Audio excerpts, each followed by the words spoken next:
Welcome to the Meta Woman podcast. We address the issues, opportunities, and challenges facing women in the development of the metaverse, the biggest revolution since the internet itself.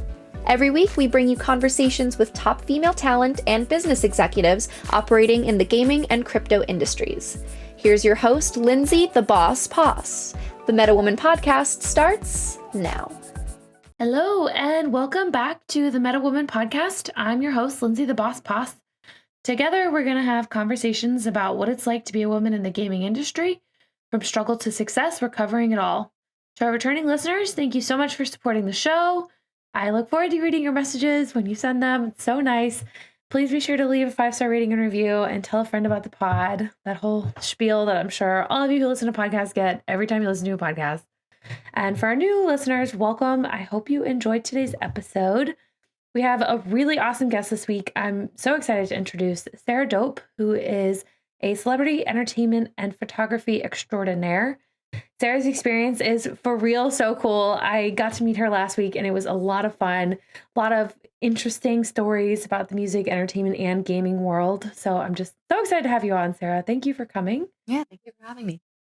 Yeah, and to start, I would love it if you could give the audience a little bit of your background. Whew, a little bit. I know. A little bit's fine too. It's an interesting background, I thought. So yeah, my name is Sarah Dope. I work right now. I guess I work in the entertainment industry because everything has kind of melded together. But I've had a very long relationship and long time, mostly in music. But along the way, I have gotten into gaming. I've also worked a little bit with certain companies in general that are also into film. And so now I like to say entertainment because I have worked in all kinds of aspects of entertainment. Gaming counts too. Yes, gaming, absolutely. Mm-hmm. Yeah, you have like such an interesting career with artists you work with and influencers and all kinds of people. But how has your music experience kind of translated into gaming? Because you can correct me if I'm wrong here, but I believe a lot of your background has been with music and touring. Mm-hmm. And I know that you've done other things, but it seems like music's been kind of the big one. So can you just tell me about how music has sort of translated into gaming for you? Yeah, I mean, with music especially, like I have worked so many different positions in music, primarily marketing, but also along the way. And when I say marketing at this point, I do mean both old school traditional street marketing to now what is now digital and social media. Mm-hmm. And I've also had experience on the road selling merch. I've had experience doing graphic and layout design for different musicians and record labels. But again, I've been doing this on and off for 22 years now. I started very young as, this fan, like street team kid back when street marketing was the thing before the internet really hit up, before interactive marketing was still brand new of like, what does that mean? And back when skaters were super in. Yeah. And like, I was very much one of those people, like outside of every show, like I was that person handing you flyers to the next show and similar tours. Yeah. And not to say like physical advertising is still very much important. I think it goes hand in hand, but this is before where we are at now, like didn't really exist yet. And over the years, gaming has taken on a whole transformation, right? Like when I was growing up, it was still seen as, I don't want to say taboo, but it was like, oh, like the nerdy thing. Oh yeah. Similar in to your mom's basement. Yeah. And like very much that stereotype. And I feel like a lot of people, whether they were musicians or actors, like anybody, if we didn't want to be seen as, like a weird kid in high school or some sort of social outcast or what have you, we had to keep those interests like hidden, right? Because otherwise, like we would seem uncool and nobody really wanted to be friends with us. And I think over the years, especially in the past few years, we've seen gaming become a little more mainstream, and quote unquote socially acceptable. And now like it it's almost like, oh, you like video games, you like comic books, you like all this, like this is like really cool, and like this makes you cool. And now I think we're seeing a lot of people start to really open up to what has always been a part of their lives, right? Because they no longer have that fear of having to be shunned or made fun of, like whether it's random people or like even their own friends, like it's the new normal, I guess. And I think with like especially in the last couple of years, as we've seen live streaming among everybody and not just the hardcore gamers that lived and breathed gaming no matter what.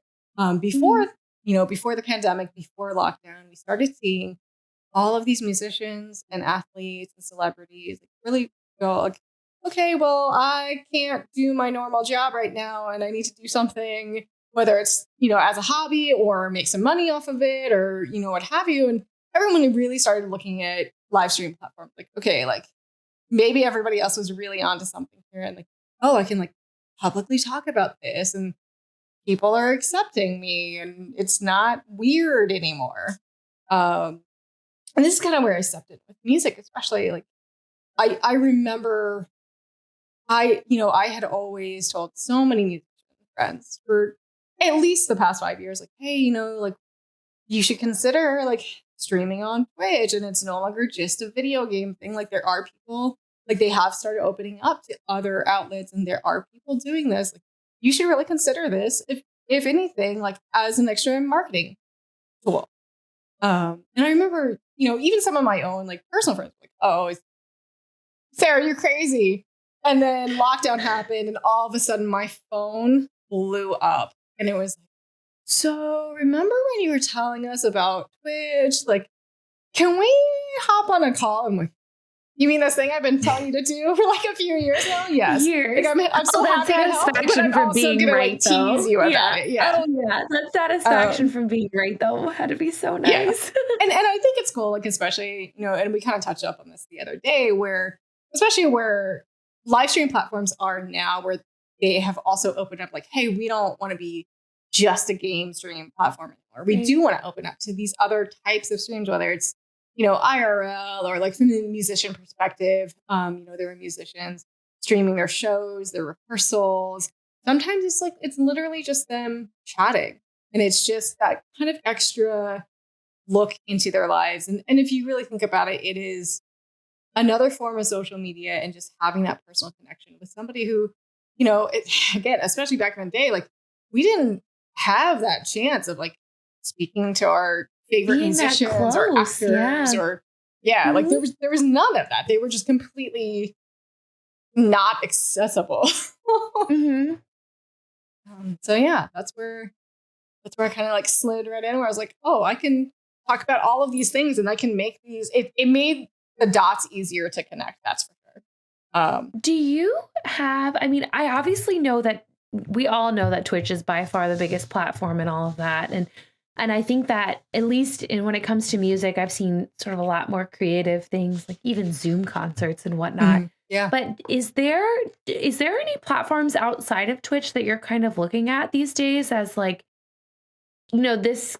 I don't even know if it's a cutthroat competition type thing. Like this is going to take away from Twitch, but this could grow the way Twitch has grown, or this is a better platform for music, or this is a better platform for celebrity influencers. Like, are you looking outside of Twitch at all? I am definitely always looking, right? I think that is an important part of our jobs, right? Because if you think about before live streaming really took off, and it was, the Twitter and the Facebook and the MySpaces of the world. I mean, I remember there was a period of time where we all thought MySpace was going to be king forever, and then look where it's at now. Like at some point, Facebook kind of swooped in, and they fixed a lot of the issues that they were having, and they kind of opened up outside of colleges, and they became like the new MySpace, and then eventually, like now I think, especially with a lot of other issues that platform is having, like maybe it's arguable, like debatable to say like maybe Twitter is like that new thing. But there's always going to be somebody, right? Like you should never just assume that you're going to be safe forever, because that's just not how life works, And so, I do take a look at other platforms. I will say Twitch, at least my opinion is that Twitch is still the king, but The dominator, yeah. I do think they do have a lot of other issues that they do need to work on. And it's very possible, like maybe YouTube's going to be the next, because YouTube, I would say like Twitch and YouTube are like neck and neck. And I think we're seeing that as like a lot of these other like larger deals with Twitch are now being ended, and like they're all going to YouTube, right? So it's going to be interesting, which is wild, yeah. It's so interesting. And there's to see. Like I've been watching Caffeine for a while, and I'm still trying to figure out exactly what they're trying to go for there. That's the one actually I didn't necessarily have it in mind to discuss, but that one was definitely launched more on the basis of having celebrities and influencers.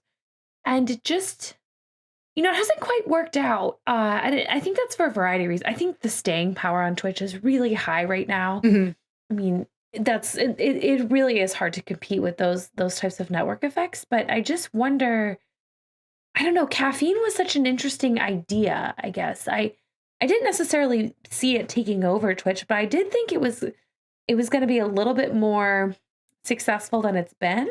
Yeah, I agree. But I'm just not sure that they got the right talent on there to make that happen either. So it's been a little sad, I guess. Yeah, I mean, it might be a talent thing. It might also be and again, they're still, even though they've been around for a few years, I would say they're still on kind of the early stages. So who knows? But the last time I kind of poked around in there, like, maybe it has something to do with like the UI isn't just as friendly as Twitch and YouTube, right? It's not as intuitive. Yeah, and on both ends, whether you are the consumer or you are the streamer. So maybe it's that, and yeah, I don't know. There's just something about it where I was like, well, they're still around. There's like they're clearly still getting all of this content, but at what point, like, what is the end goal? I guess that's like, how are they really going to grow out of that? And like, how are you going to take more market share? Yeah, and that's not to suggest that the current talent isn't good or anything like that. I always just wonder about the right mix of people, because it really. Sometimes, I mean, we saw with the Kardashians for sure that star power comes from some unexpected places occasionally.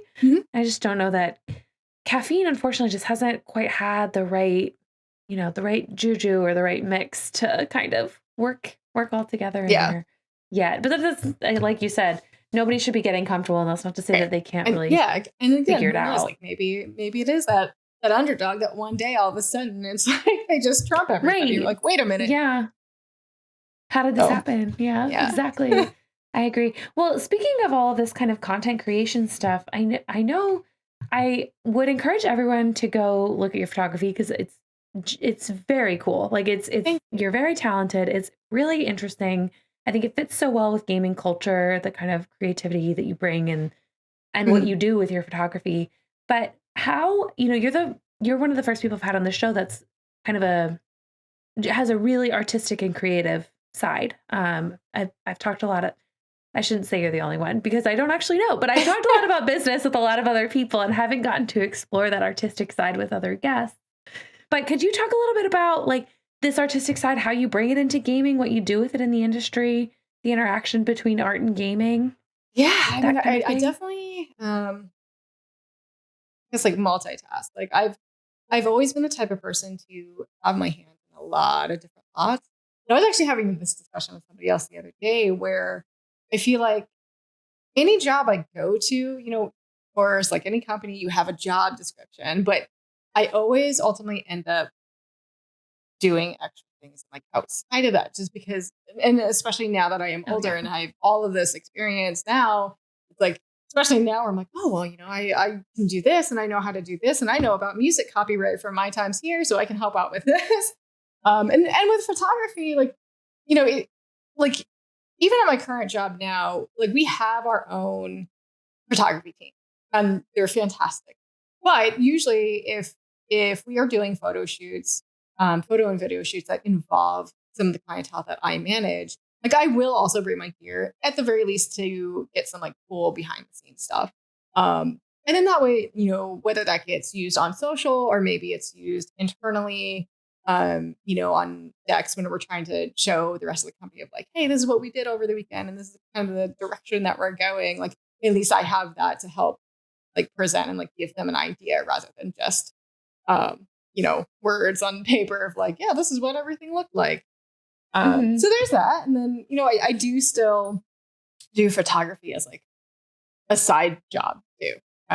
You know, I do photography for a local wrestling promotion here in Minneapolis, and that's really fun. Which is so fun.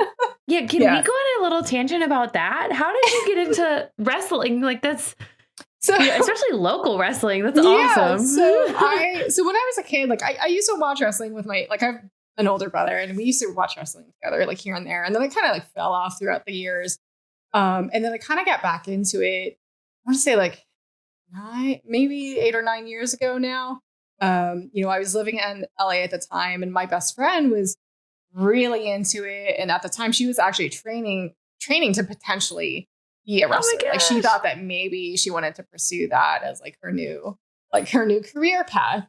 And she was exploring that. And there was a local show out in like Rosita, California, and happens every month. And typically this is where a lot of like the bigger leagues would like go farm people. Like a lot of people that are now on WWE and Impact and AEW like came from this promotion. So all roads go through Rosita. Rosita, California. Who knew? Not me. But, so like I remember she was going to these monthly shows, and at the time she like there was a period of time where she was going through a divorce with her husband. It was like kind of not great. But 1 month she was like, well, now I have these extra tickets to the show. She's like, I'm making you come with me. And of course I'm like the supportive best friend. I was like, yeah, sure, I'll come with you and whatever. And I had an amazing time. And I compare it to going to ball games with your friends. Like it's just something about like the energy. You're there with your friends. You're all just drinking beer and just having fun, whether or not you're really into the sport, right? I had a great time. So then I started going with her every month. And then, you know, she at the time, like she knew a handful of the wrestlers. I started becoming friends with them. And I just got really into wrestling again, but specifically, like I prefer the indie shows, like the smaller shows. Because again, it's just something about the energy of like a smaller room, right? And through mutual friends, like there was a wrestler at the time. His name was Chris Hero. I think when he got signed, they changed his name to Cassius Ono. But he was friends with this guy Eric Cannon, who is a wrestler from Minneapolis. And at the time, I was like coming back and forth between Minneapolis and LA because I had started working for a hip hop label based out of Minneapolis. And you know, Eric also happens to work. Like his other job is working as staff at First Avenue, which is the notorious, like famous like Prince venue. And I remember I was out here, I think for like a week, just visiting, and I run into Eric and he introduces himself. I'm like, yeah, like we have mutual friends, like Chris Hero, blah, blah, blah. And he's a super nice guy. And we hit it off. We started becoming friends. He also owns the local promotion out here, First Wrestling. And they do. When I moved here, I was trying to find things comparable to the things that I loved about LA, right? Whether that's certain types of food and then also wrestling. I was like, man, I had this in Rosita, but like, I was like, I need something out here that it like gives me that same feeling. And First Wrestling, they at the time, like, and they still do it too. They have, in a normal year, they have a biannual show called WrestlePalooza. And it is a mix of wrestling, burlesque, and live music. What? Yeah, that sounds like a great live event. And inside First Avenue. So they build a wrestling ring on the floor. But they're able, because it's in First Avenue, like you also get the production of like concert lighting. And it's they're my favorite shows to shoot now. And like for a while I was just going as like, you know, a fan attendee. And then finally one day, like I asked Eric, I was like, hey, so, you know, like, can I start shooting WrestlePalooza? And I remember he was like, Sarah, I have been waiting for you to ask me this. And he's like, yes, of course, anything you need. And so I became like one of the staff photographers for WrestlePalooza, and then eventually, like, you know, they do other types of shows around both Minneapolis and St. Paul that, like, anytime I'm in town, I'm just like, hey, can I come shoot this? He's like, yeah, of course. Like, I'll get you everything you need. Yeah.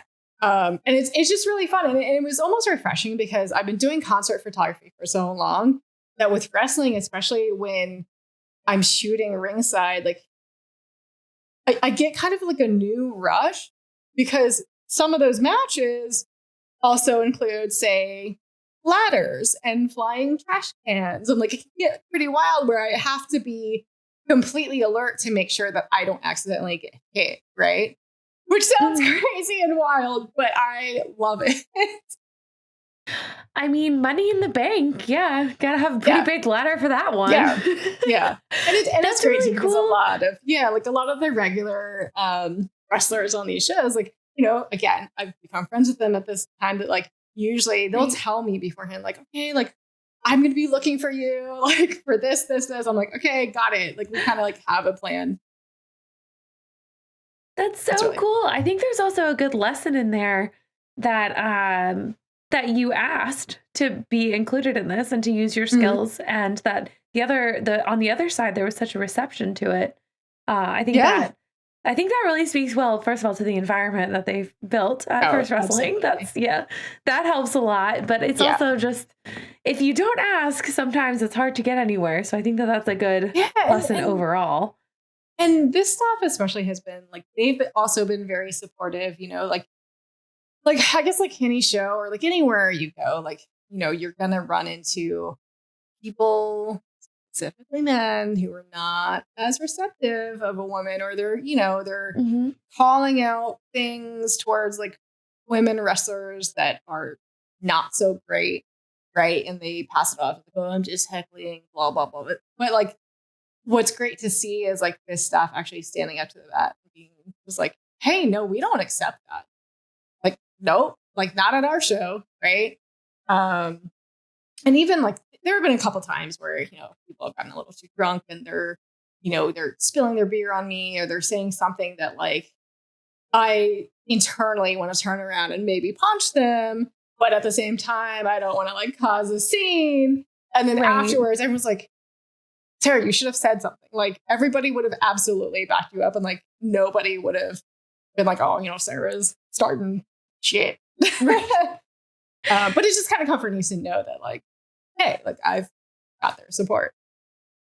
Well, I think the more you're around, I guess this is kind of a lesson that I've been learning as I delve more into the industry too, is that when you find people that feel like they have your back and they back you up, it like the gender thing kind of goes out the window much more. It's like, oh, I actually can just be myself and let down that barrier and still have that support. And I would also, I guess, encourage any listeners who are on the job market or hunting for any positions like that to see if you can, I don't know, find, like, it's so hard to like form these relationships, but I kind of like the way you also, I mean, I guess it's also like, you know, you became friends or you became involved in this community first, and then realized that not only did you enjoy the entertainment factor, but that the people in the community were great. And then we're able to turn that into a job opportunity. So that's not like replicable all across the industry or anything like that, but it's definitely,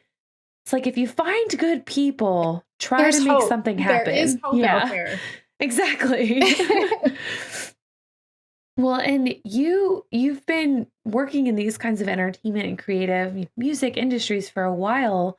And I know, I'm so glad to hear that you had this experience in wrestling, but I know we also just talked about last week how you had this experience in music and on tour, and how you found the right people and were actually able to feel like completely comfortable on tour with, and I would love for you to share that story with the audience. I don't want to share it for you, but I thought it was such a good story and a good lesson. Yeah, I mean, as you can imagine, again, like any form of entertainment or like any industry, really, like you're gonna run into, you know, the stereotypical misogynist shit, especially as a woman, like, oh, you must sleep with somebody to get that position or whatever, right? And especially in music, while I do think it's kind of gotten better over the years, definitely still needs a lot of improvement, but like, you know, maybe dating myself a little bit here, but like back in the 90s, like that was unheard of. And, like if a woman had any sort of pass that gave her extra access, oh, she's got to be a groupie. She's doing this, that, whatever. Um, and you know, I've also worked tours where I've had to worry about myself, like on my own, Mm-hmm. right? Um, and back then, like it's kind of messed up because if you think about it, like back then, you know, there were times where like I think about it, I'm like, why didn't I like really speak up and like stand up for myself back then? And I just kind of So hard passed it to off as know. like, oh no, like I can handle this, like one of the dudes or whatever. Where I'm like, well, no, there was that one tour where somebody tried to crawl into my bunk and I had to literally push him out.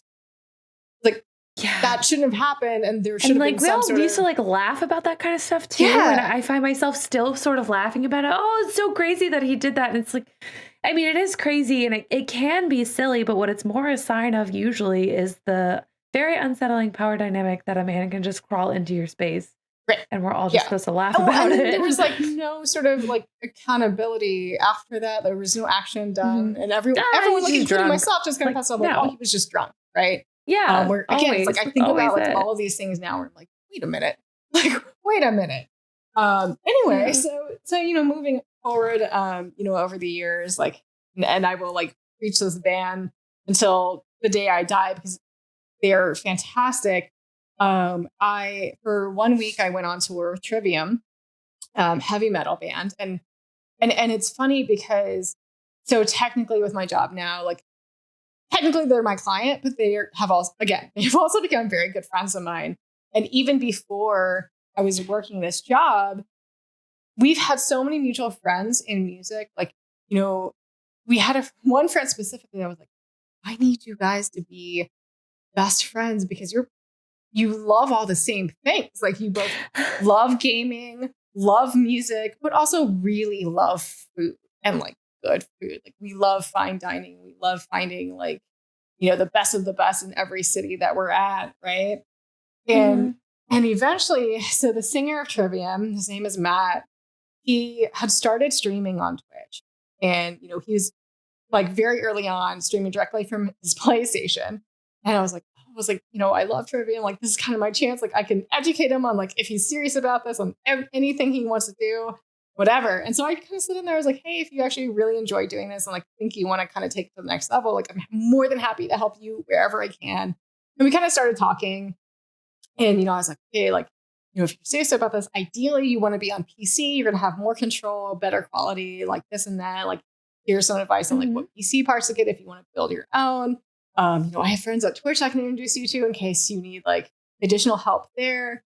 And over the years, like he's really taken it to a next level where, you know, he doesn't do just gaming streams. Like he does music streams. And by that, I mean like pretty much anything with music. Like he now, like when he's on tour, he'll stream the live shows. Sometimes he'll stream sound check. Cool.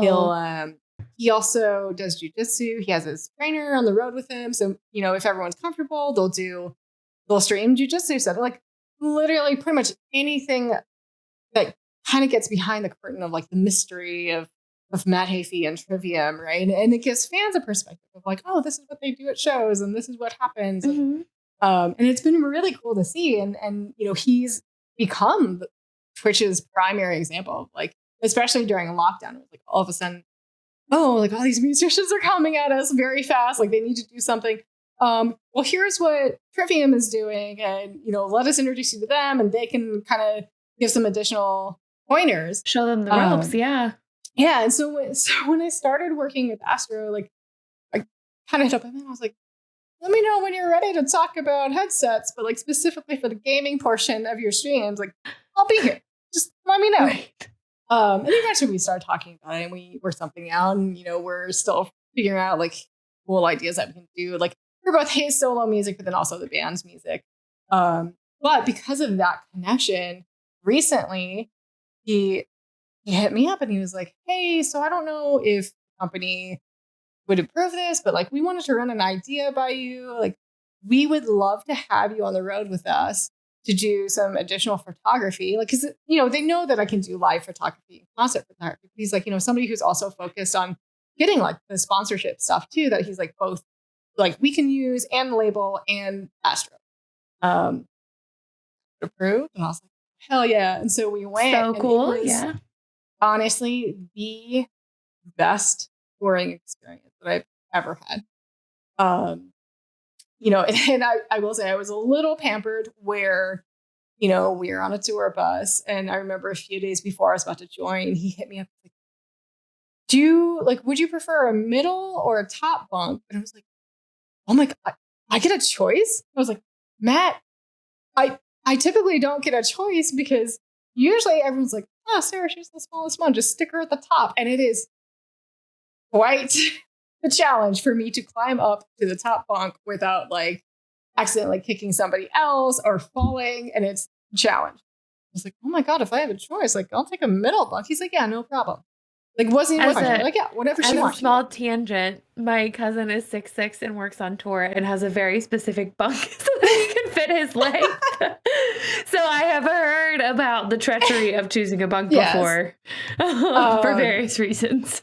so there was that, and the great thing about touring with them is like I feel like it's the first time in a very long time I've never had to worry about anything. I didn't have to worry about like, oh, things are gonna get weird or like someone's gonna hit on me or whatever. Like these are all solid people who they all have families and most of them have kids, but actually like behave that way, right?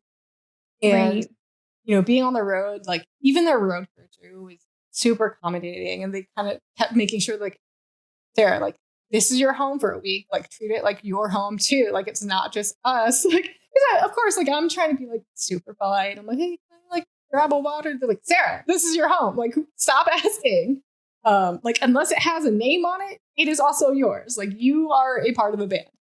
And then there were times where some of the other bands were like, oh, like especially after a few days, you kind of get to know everybody and people realize like, oh, you're on the tour now. There are times that other bands would like ask for something like, oh, well, can you also take photos of this or that? And sometimes even some of Matt's other sponsors.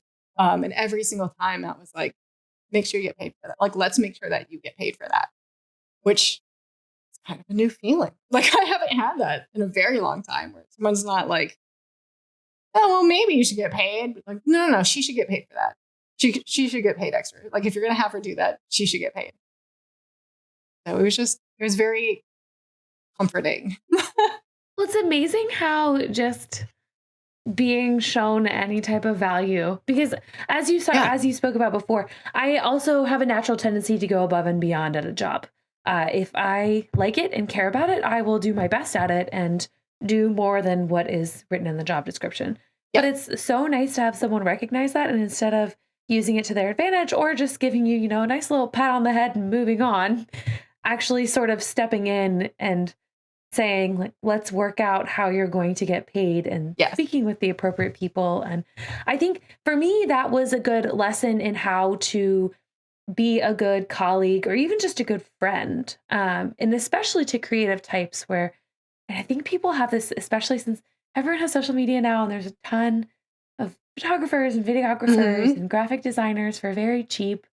I think that there's a perception that, this person that I loosely know should just do it for me because they know me, or this photographer on tour should just take a photo of me because that's their job. But or it's like, no, it's their job to cover. Yeah, exactly. It's the same thing as an unpaid internship to me. It's like, yeah, well, I think that people deserve to be valued for the work that they provide, and to have someone kind of step in is a good reminder to all of us, because I thought, God, there's been times when I haven't stepped in or I haven't wanted to pay for things, and that's wrong. I should be valuing people the same way I would like to be valued. Absolutely. And that was such a good reminder, and I do think that women have a tendency to undervalue themselves much more than men do. So it was nice too that you had a male kind of ally and companion there to really back help. Me up. Yeah. Right. Yeah. And that's something where, as we talked about with wrestling, it's like, if you get into the right environment and you notice that the people around you are doing right by you, try to go further in that environment, or Yeah. try to find a way to get yourself paid in that environment. Yeah, absolutely. Yeah, I think, well, and I think that's a good kind of segue, because I wanted to ask about the work you do with Astro Gaming. Mhm. I mean, you seem to work a lot with kind of non-gamer celebrity influencers, Right. which I think Yeah. is really cool. And I wanted to know more about that and how those partnerships work, and how the audience sizes work, and what you guys look for in a non-gamer celebrity. Like, are you looking at skill a lot, or how does Yeah. Well, that play in? Or so I don't want to say non-gamer. Technically, yeah, it's hard because the yeah. professional term right now, and I still hate it, is non-endemic. And I hate it because I actually avoided saying that, because that gets overused. That gives the same implication as non-gamer, right? Because it Mhm. implies that, like, oh, they don't really fit in this space. They don't really game. And maybe for some companies, like, that's true. Like, they care more about, like, the celebrity of it all. Mhm. But for me, when I think of these non-endemic influencers, which are, basically anybody who they're in a normal era, their primary focus isn't streaming 24/7. It's not making YouTube videos on gaming, right? Because they're off in the NBA, they are on tour, they're in the studio, they're shooting a movie, and that is their primary focus. But for me, like, it is very important for me to work with people who are still authentic in that space. Like, they have to like video games. They have to actually genuinely enjoy this, even if it's, in secret, or, not as well known. And again, in normal times before the world shut down, like, they didn't think about streaming, but they just really love video games. Of course, they're raving about the new Xbox or PlayStation or whatever, and going, getting invited to these Hollywood gaming release parties or whatnot. Because again, like, for us, like, that's really the only way any sort of partnership or, any sort of partnership or sponsorship is really going to work for everybody. Is if Mhm. it's authentic and it, like, makes sense for everybody involved, like, not just us, but, like, their team as well. And so I got brought in. I've had a very long relationship with Astro. Back in 2011, I was working for a gaming company for a year, and that's kind of how I met people at Astro in the first place. And we've kind of kept in touch throughout the years. Specifically, our SVP Aaron, like, he has always been more of, like, a culture forward person, and my relationship with him, like, it's been great because I believe, like, he was actually, like, a huge fan of, like, my photography when he met, like, oh, Sarah's, like, doing this cool stuff. And, she's working in music. And throughout the years, like, no matter what job I took, we would always try to figure out how to work together. Right. So it could be something as simple as, okay, product seeding to these artists that I'm working with at this label. Or, again, as live streaming started to kind of pick up, it was like, okay, I do have an artist that's interested on, getting on Twitch. Like, what can we do? Like, again, obviously product seeding, super easy, but is there something else that we can do that works more of, like, kind of a partnership deal? And what does that really mean? And what does that look like for everybody involved? And maybe it's a matter of, promoting their music somehow. And this is before everything got super tricky with the DMCA stuff.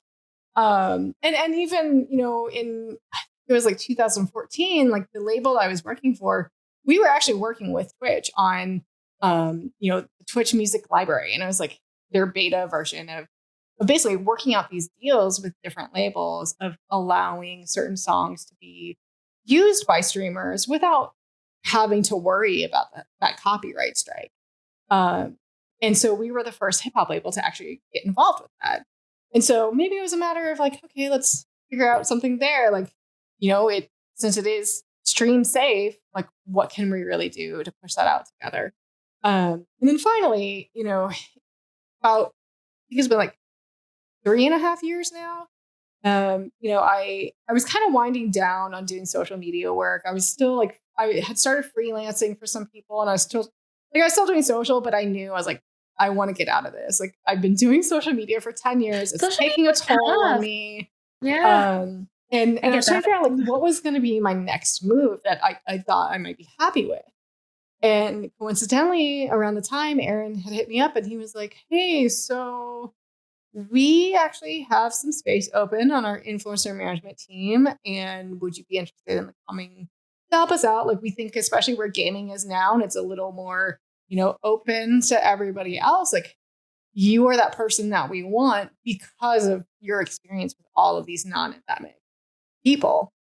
And do you want to help us build this thing? Like, sure, yeah, let's do it. And so here I am. I think still don't know what my title is internally, but at this point, I've had like the head of Astro refer to me as artist relations. So I'm like, yeah, influencer manager and artist relations, sure. But again, like I manage all of the non-endemic people that kind of come through, and that can mean so many different things, right? It's going to be different for everybody. Everybody's going to be looking for different things. So again, maybe it's something as simple as, okay, you just want some headsets. Perfect. Or maybe it's something, especially in music, I kind of start looking at every single piece of the puzzle. So it's like, we have a good relationship with quite a few labels at this point. Where it's like, okay, how can we, is there something we can tie in with a new album release or a single release? Like we have headsets that have these like customizable, like removable tags that you can put any artwork on. So maybe it's like something as simple as like, okay, let's work out a licensing agreement. We're, putting these speaker tags out, but like, let's release it with an album.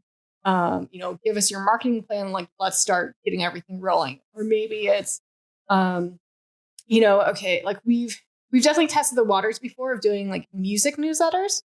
Like nothing about headsets, but it's a musician that we work with who loves our headsets.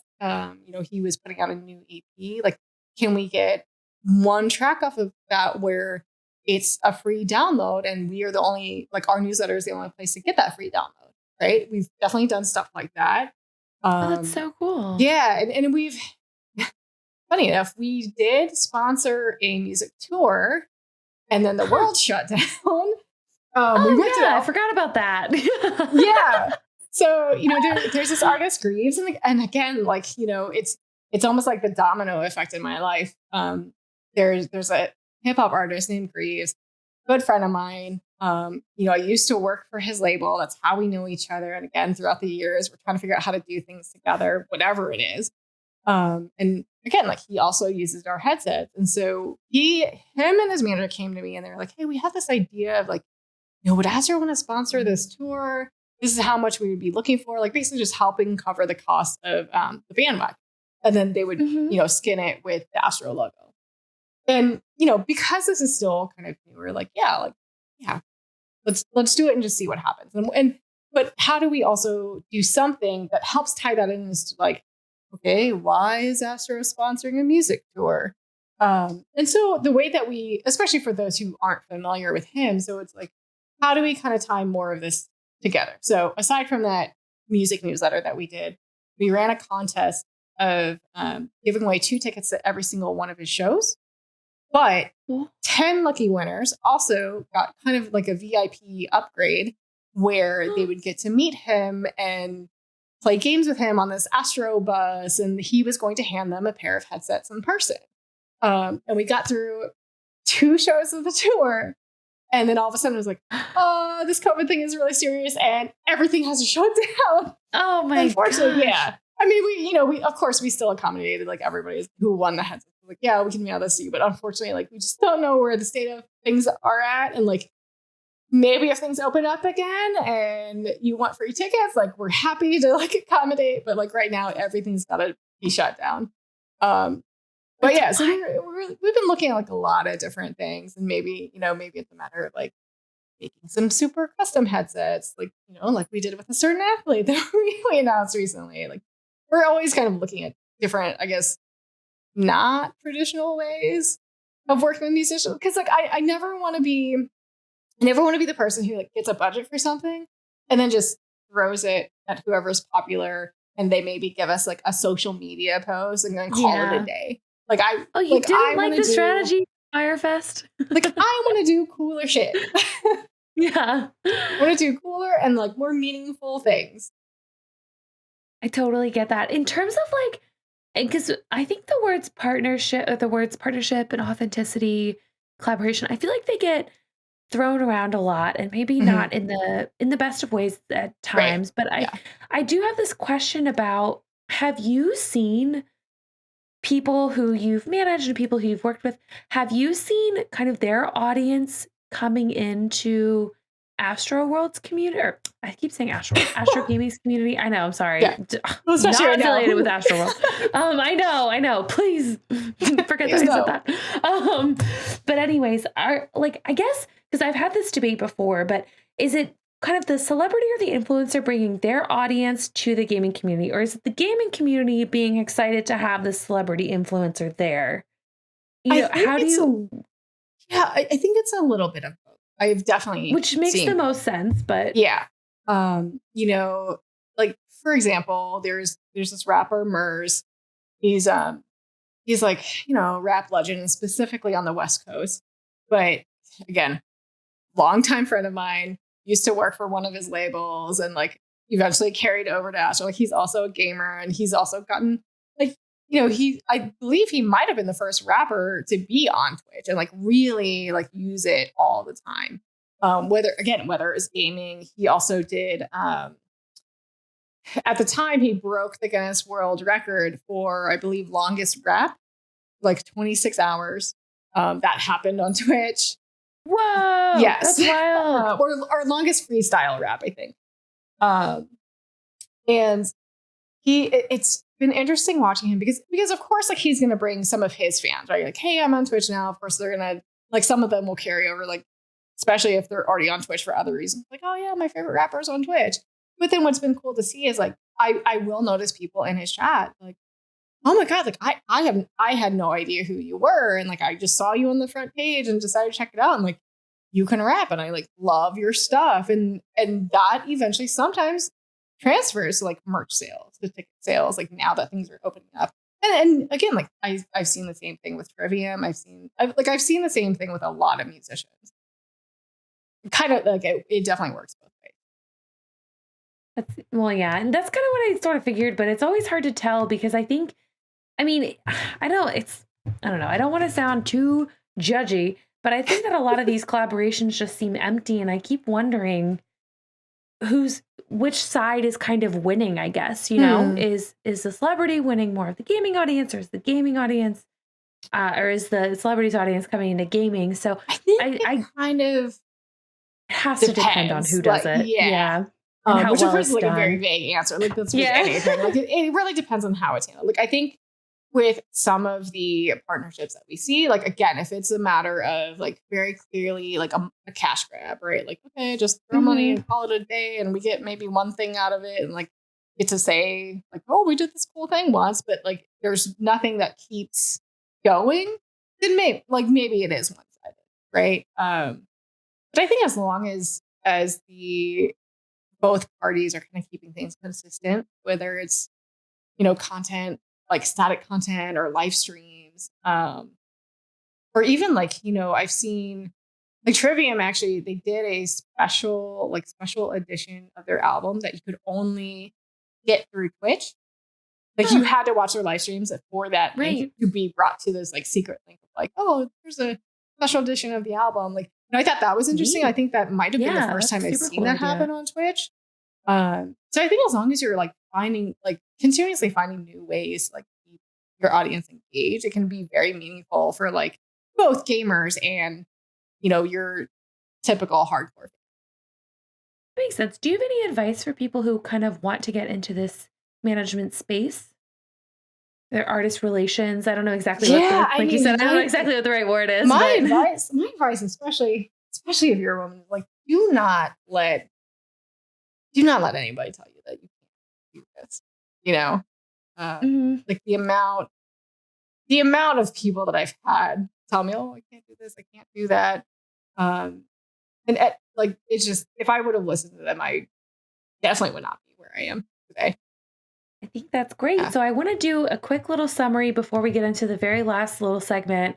I just want to go through some of the things we've talked about. Mhm. One is that being in the right environments and building a community, finding friends that are in the industry can be in any industry, really, I guess, can be really helpful. And if you can find a way to turn that into something monetary where you're working with people who you already know are generous and kind and inclusive, then do it.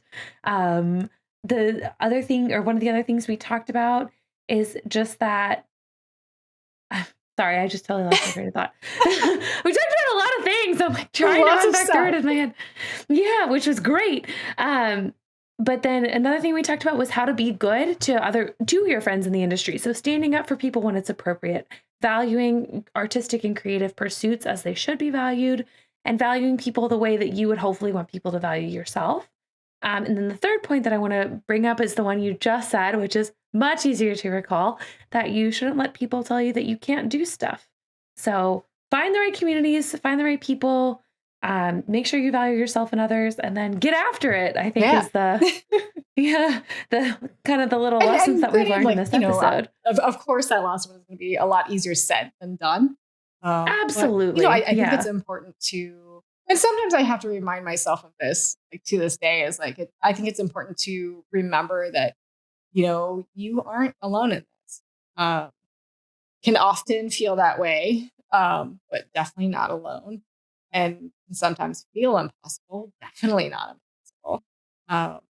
And I don't know if there's like one right way to go about it, right? Like you have to figure out, and I guess to your point, like it is important finding your support group, whether that is in professional areas or personal areas, like people who will really have your back and uplift you and help you, remind you that like, hey, you are fully capable of doing X, Y, Z. You can absolutely do this. Like, come talk Getting to over us that if you're having a imposter down syndrome. day. Like we will help you get through, whatever you are going through, and then hopefully get you to a place where you're gonna remember it yourself and be like, you know what? Yeah, screw everyone. Like, I'm going for it. I'm doing it. Absolutely. I talk so much about imposter syndrome in the show, but it's because it's just so hard not to. As a woman, I feel like that's the number one thing that has held me back. I obviously my gender doesn't help. That's certainly true. But I really feel like if I had started with me a long time ago, I'd be in a different place. And I just wish, and I hope that more people can learn how to do that. I'm still learning, it takes a long time. I think we all are. Oh yeah. You got to carve your own path and sort of figure it out. But the one thing that's come up actually a couple times in I had Keisha Howard from Sugar Gamer on, which is an awesome little gaming community too. She said the same thing about you're never alone. You just have to find the people who can support and uplift you. And I really like that because I think it's very easy to forget that and to feel really hopeless. So it can be hard. And there's definitely, as we've learned, there's definitely times you're going to get burned, but if you can keep your confidence and find a support system that helps you keep your confidence, it goes a long way. So, but okay, so the very last segment, and we've kind of gone through this a little bit, but just to solidify your answer here, I like to ask each guest for a quick moment of reflection. So what is one thing you would like to tell your younger self about getting into the gaming/entertainment industry and being successful? I mean, again, don't let anybody tell you that you can't do it. But I think, and again, some things that even in my adult life, I have to remind myself of. And fortunately, recently I had a friend remind me of this where, do not let anybody try to devalue you. Like, do not let anybody tear your value down, strip it away, and make you feel like you're not worthy of anything. Because, and especially when you have very clearly done a lot of work to get to where you are, like, do not let somebody tell you that, like, oh, you still need to prove that you deserve XYZ, that you can do XYZ. I do think that's great advice and a great thing to end on. Sarah, thank you so much for coming on. Thank you for having me. We've had the joy of speaking once before, and it's really been so much fun each time. So I really enjoyed it. Yeah, love to chat. I guess that's why they gave me a podcast. But anyways, where can people find you if you want to be found? Where can they check out your photography, some of your other work? Most social platforms, not all, because sometimes I lag a bit and then somebody squats my name and I get a little upset about it. But at least on the main ones, Twitter, Instagram, Facebook, it's all Sarah Dope. I also have a website, sarahdope.com. It's mostly for like my photography highlights. Yeah, I don't know. I've always been on the internet since I was a kid. I know. I was born into the internet, man. We were lucky. I think we had the pleasure of seeing it start and and seeing the joy of not having to live with it too long. Yeah, exactly. Things change. But thank you so much for all of our listeners out there. Again, be sure to leave the 5-star ratings and reviews. It helps us out a ton. You can catch me Wednesday night on the Business of Esports Live After Show, and you can catch this podcast in your feed every Tuesday. We will see you next week. Thanks for joining us here on Meta Woman. Make sure to subscribe to this podcast everywhere you get your podcasts, leave a 5-star review, and tell your friends, family, and colleagues all about us. Also, make sure to follow Meta TV on all socials to get more of the best metaverse content anywhere. Tune in every week for another episode of Meta Woman.